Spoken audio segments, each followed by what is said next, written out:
Imagine being dragged into a screaming crowd, hands bound, and the last thing you see, before darkness forever, is the cold blade that takes your eyes. In the Ottoman Empire, punishment wasn't just justice, it was a terrifying performance. And today, Histoveins takes you straight into the empire's darkest corners. One of the most feared punishments in the empire was eye gouging. This wasn't just physical, it was psychological warfare.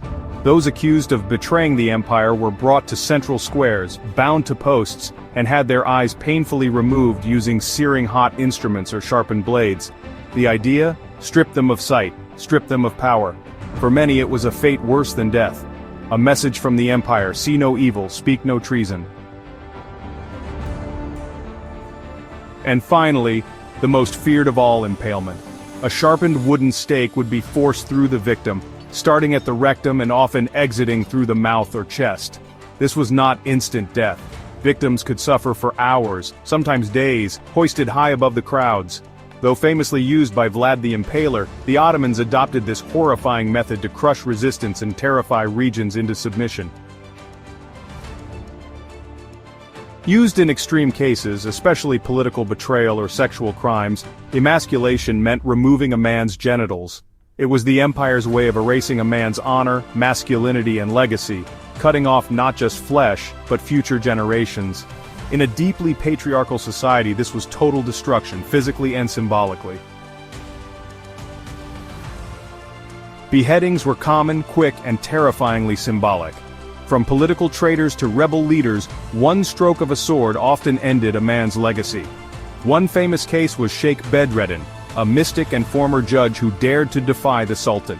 His head was taken in 1420 and shown to crowds in Saris. His death was a clear warning to anyone thinking of rebellion. Even on battlefields, Ottoman soldiers would display severed heads of enemy leaders as trophies, proof of loyalty and dominance. At first glance it may not seem horrifying, but the falaka, or foot beating, was pure agony. Victims, soldiers, students, even slaves were tied down, their bare feet exposed, and then beaten relentlessly with rods. It didn't kill, but it crippled, left people unable to walk, sometimes for weeks. And because it didn't leave lasting marks, it was used often, and with terrifying precision.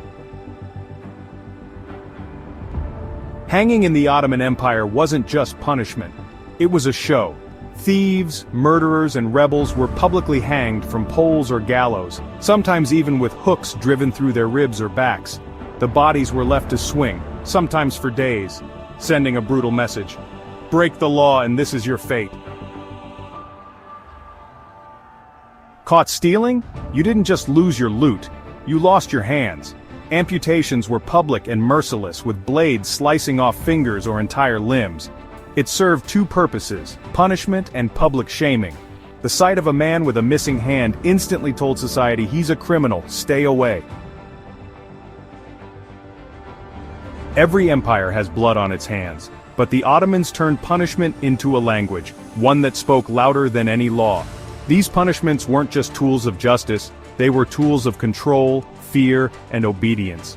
If you want to keep diving into the darkest depths of forgotten history, subscribe to Histoveins, hit that bell, and stay with us. Because what's buried in the past is often far more terrifying than fiction.